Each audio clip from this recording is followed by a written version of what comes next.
94 años. Es un número que me acompaña como un peso suave y a la vez firme. Lo digo y se me queda en la lengua, como si fuera un nombre propio que ya no responde a urgencias ni a prisa. Lo repito y escucho el eco del cuarto, las sillas que se acuerdan de pasos que ya no doy con la misma seguridad, la radio apagada por la noche. Hay quienes esperan que al llegar a esta edad uno esté siempre acompañado, que la casa rebose nietos, llamadas y visitas. Yo tuve todo eso, tuve la expectativa. También tuve la vida que siguió su curso, con huecos que nadie llenó por arte de magia. Vivíamos en una casa que olía a frijoles y a café desde que me casé con Ernesto. Él hacía el primer café cada mañana en una cafetera vieja que nunca quiso cambiar. Decía que el sabor venía de la paciencia de esperar que el agua subiera despacio, como una conversación que no se interrumpe. Teníamos 5 hijos, un comedor grande, donde los cumpleaños eran una excusa para compartir migas de pan y anécdotas hasta que se hacía tarde. Recuerdo cómo la cocina se convertía en isla de historias, el sartén, la mesa con sus rayaduras, el jarrito de barro guardado en una alacena pequeña. Ese jarrito venía de la madre de Ernesto. Lo trajeron de un pueblo donde todavía se hace el barro con las manos y se le canta al horno para que no escape la textura. Tenía una línea diminuta en el borde, una marca que yo aprendí a reconocer como una cicatriz bonita. Con el tiempo las cosas cambian y algunas se van para no volver. Ernesto se fue en el 2000. Fue como si alguien hubiera guardado su silla en silencio, sin cerrar la puerta detrás. La casa siguió de pie, los hijos crecieron, se mudaron, encantados por trabajos y ciudades que prometían un terreno más alto. Me llamaban, preguntaban, mandaban fotos por WhatsApp. Yo aprendí a leer los mensajes con los dedos torpes y a sonreír por los emojis de pastel cuando era cumpleaños y nadie podía venir. No los culpo. La vida de los hijos es eso. Una corriente que arrastra, urgente y a veces inadvertida. Pero la soledad no es culpa siempre. Es una condición que se instala como polvo fino en las estanterías. Hubo pérdidas que marcaron más de lo que imaginé. Amigos que fallecieron uno a uno, aquella hija que se fue antes de tiempo y dejó un silencio que no encontraba nombre. Tuve una caída, en 2021, que me recordó mi fragilidad sin palabras. Fue la noche en que me costó levantarme y pensé en cuántas manos me habían sostenido a lo largo de los años. Algunas estaban ya quietas, otras vivían lejos. El rosario al que iba todas las tardes se convirtió en memoria de pasos que ya no di. El doctor Villanueva me recomendó precaución. Marisela vino a veces a ayudar con las compras. Gente buena que no cambia la casa por completo, pero sí deja una huella amable. Aprendí a aceptar llamadas que llegaban y pasaban como barcos por el puerto. Saludos amables, promesas de visitar que tardaban en cumplirse. Y en medio de todo eso, hubo noches en las que me pregunté para qué seguir aferrándome. No era una pregunta dramática, sino más bien una interrogación del día a día. ¿Para qué poner la mesa si nadie va a sentarse? ¿Para qué preparar la cena si queda media y termino comiendo sola mirando una telenovela antigua? En esas noches, la casa parecía un museo que yo cuidaba con devoción. Había memoria, sí. Había historia, pero me faltaba la presencia de alguien que dijera buenos días y que esperara mi respuesta con impaciencia cariñosa. No es que estuviera esperando a que me salvaran. Lo que necesitaba era sentir que yo misma valía el esfuerzo de levantarme. La madrugada de febrero fue como una línea que dividió 2 modos de vivir. Aquella noche hacía frío en el cuarto. El viento se colaba por la rendija de la ventana y me despertó. Tenía sed. No era una sed metafórica, era una sed simple, física, que me obligó a moverme. A veces los gestos más pequeños tienen la habilidad de tomar decisiones por nosotros. Me acerqué a la cocina con el rebozo por los hombros, despacito para no tropezar, con los pies sintiendo la baldosa fría. El agua del grifo me sonó extraña, me pareció que tenía más sabor de lo normal, quizá porque la casa estaba muy callada. Abrí la alacena y ahí estaba el jarrito de barro, escondido entre ollas que rara vez uso. Me acerqué y lo saqué como quien encuentra una carta vieja en el bolsillo. Lo lavé con cuidado, lo sentí en las manos. El barro tenía un peso que me devolvió la memoria de las manos de Ernesto y de su madre, manos que moldearon cosas con paciencia. Encendí lo que usaba para calentar agua y sin planearlo puse canela en rama y un trocito de piloncillo como lo hacíamos cuando los días eran claros y la cocina olía a reunión. La canela crujió entre los dedos, liberando un aroma que de inmediato me pareció familiar y consolador. Fue un ritual mínimo, medir la canela, el piloncillo, ver cómo el agua empezaba a cantar a fuego lento, el jarrito en el calor, sus paredes recibiendo el vapor, un suspiro de barro que se despertaba. Todo me pareció una ceremonia sencilla, sin pretensiones, y sin embargo, la sensación que me invadió fue de algo mayor, una especie de permiso que me daba a mí misma para cuidarme. Me hice el café de olla como lo habíamos hecho tantas mañanas, con paciencia, mirando cómo subía el aroma y cómo el color cambiaba, como si el mundo recuperara un poco de sentido en el color oscuro y tibio de la taza. Me senté en la banqueta junto a la ventana. Afuera, el limonero que planté hace años seguía firme, lleno de hojas rizadas de un verde que siempre me ha parecido un lujo. Una paloma se acomodó en una de las ramas, como si fuera parte de la escena ya escrita. La observé mientras sostenía el jarrito entre las manos. El calor me llegaba hasta las muñecas y algo en mí se aflojó. No era que el café fuera milagroso.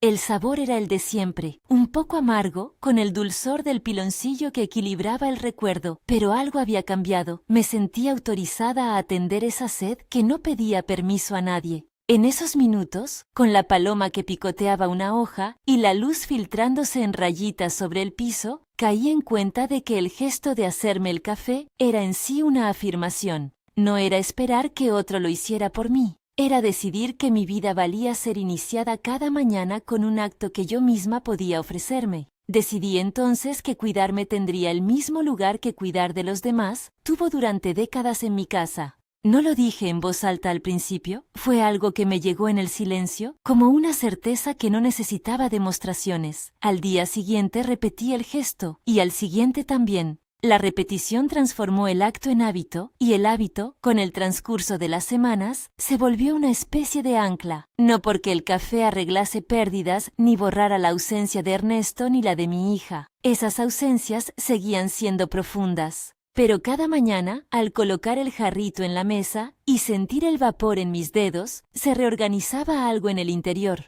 La vida recuperaba un ritmo propio. La ventana dejó de ser un marco que mostraba soledad y pasó a ser el lugar desde donde recibía la luz y la compañía del limonero, del canto de los pájaros y de los vecinos que a esa hora saludaban desde la calle. No voy a querer vender ninguna fórmula mágica.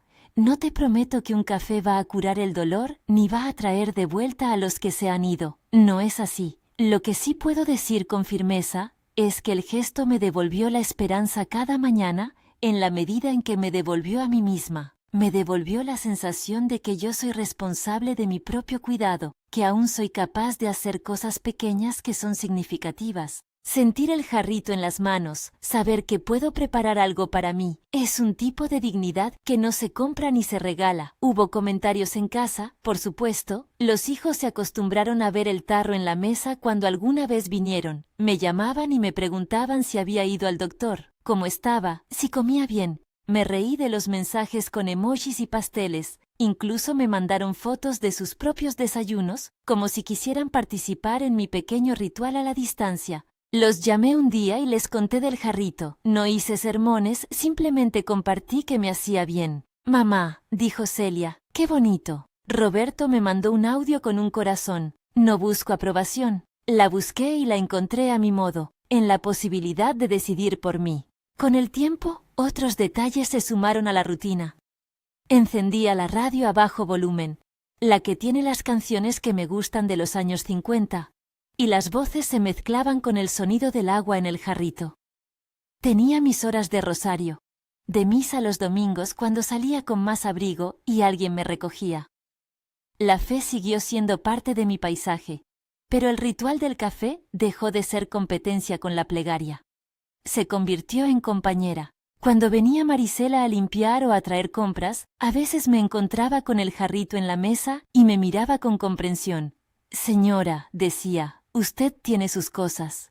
Y yo asentía, contenta de que alguien viera en lo cotidiano algo que me sostenía. Una vez un vecino, viéndome en la ventana, me dijo que era una mujer fuerte. Le agradecí, aunque no me gustó que lo llamaran fuerte como si fuese un rótulo puesto por fuera. Prefiero pensar que fui constante, que aprendí a no depender únicamente de la presencia física de otros para sentir que mi mañana valía la pena. Hay dignidades que se ejercitan como músculos. Al principio duelen, luego se fortalecen. Con los meses llegaron otras pérdidas, porque la vida no nos exime de eso. Algunas noches la pena se aparecía, más tenue o más intensa, y me permitía sentirla sin que me anulara. En esos momentos, volvía al jarrito, a la ventana, a la paloma. Me servía una taza más caliente y la sostenía con las dos manos, como si fuera algo frágil que necesitara mi cuidado. Y en esa fragilidad hallé fuerza. La fuerza de reconocer que seguir adelante no significa olvidar, sino llevar con respeto lo que fue. Quiero decir algo claro, no recomiendo que alguien que sufre lo haga todo sola, no es una batalla individual. El gesto que encontré no sustituyó los cuidados necesarios cuando los hubo, ni reemplazó el abrazo de un hijo en un mal momento, pero me enseñó que, además de pedir ayuda, se puede construir un espacio propio que reafirme el valor de uno mismo. En otras palabras, el autocuidado no es egoísmo, es un acto de amor propio que, a su manera, protege la dignidad. A menudo me preguntan si todavía me emociono con pequeñas cosas. Sí, me emociono con ver cómo la luz pinta de oro la taza por la mañana, con el olor del café, con la forma en que la paloma se acomoda en el limonero. Me emociono con comentarios sencillos. Una llamada de Celia que dice, te quiero, con un hilo de ruido de fondo. Un mensaje de Roberto con una foto de su nieto, haciendo una mueca graciosa. Incluso con el crujir del jarrito cuando lo apoyo en la mesa. Son detalles que no llenan los vacíos grandes, pero hacen las mañanas llevaderas, hasta luminosas. Si esto toca algo en ti, quédate un momento y comparte una palabra en los comentarios. Me gusta saber que mis historias encuentran a alguien al otro lado, que no son solo palabras al viento. A lo largo de estos años he descubierto que los rituales no tienen que ser complicados ni costosos. Pueden ser una taza de té, una caminata corta, escribir una nota en un cuaderno, regar una planta o tomarte 2 minutos para mirar el cielo. Lo importante es que sean actos que te devuelvan la sensación de que tu vida merece ser vivida y celebrada, incluso cuando la celebración es pequeña y silenciosa. En mi caso, el jarrito de barro se volvió el símbolo de ese cuidado. Barro hecho por manos antiguas, calor que me llega hasta las uñas, una paloma que me recuerda que la compañía puede venir en formas inesperadas. Pensar en la gente que cuida de nosotros me llena de gratitud. No estoy sola en este proceso. Hay amigos que pasan a charlar. Hay Marisela que trae el pan. Hay médicos atentos como el doctor Villanueva. A ellos les agradezco su presencia y también agradezco la constancia de mis propios actos. Me he vuelto vigilante de pequeños detalles. La luz de la casa, el cable de la silla, la radio que suena suave. Porque cuidarse también es prevenir, es hacer que el día esté dispuesto para ser vivido lo mejor posible. Al contar esto no quiero dar la impresión de que todo es perfecto. Hubo días en que la tristeza me pesó tanto que ni el jarrito pudo contrarrestarla. Hubo momentos de desesperanza, es humano. Pero el hábito que descubrí me dio una herramienta más para enfrentar esos días. Una razón para levantarme y preparar algo para mí. Aunque fuera solo para colocar la taza caliente entre las manos y ver el vapor desvanecerse en la mañana. Esa acción, repetida, fue acumulando sentido hasta convertirse en esperanza. Hay una dignidad muy sencilla en sostener una taza que pertenece solo a ti. Te enseña a escucharte, a reconocer necesidades pequeñas y a responderlas. No se trata de lujo ni de ostentación, es una decisión práctica. Decidí cuidarme, me regalé ese permiso. Me abría la posibilidad de que mis mañanas podían ser, otra vez, pequeños actos de amor. Pienso en la gente joven que me pregunta qué hacer cuando siente soledad. Les digo lo que me sirvió. Busca un gesto que te devuelva a ti, algo que puedas repetir con cariño. No tiene que ser un jarrito de barro, puede ser cualquier cosa que te arraigue. Y si tienes familia, ámalos y permíteles cuidarte, pero no pongas todo tu valor en la expectativa de su presencia. Tu vida merece que la definas tú también. Los días pasan, con su ritmo propio. A veces mi mano tiembla un poco al sostener el jarrito, otras, lo hago con la misma firmeza de antes. A veces la paloma no viene, otras trae compañía. El limonero florece y da sus frutos con paciencia, sin hacer alarde. La casa sigue siendo mi territorio, con los recuerdos que honro y la decisión de vivir bien en lo posible. Me levanto, me hago el café, me siento en la ventana y en silencio agradezco por lo que tengo y por lo que fui capaz de construir. Tengo 94 años y sigo aquí. Y esta mañana valió la pena despertar. Eso es suficiente. ¿Cuál es tu pequeño ritual? Escríbelo abajo y suscríbete si quieres escuchar más historias como esta.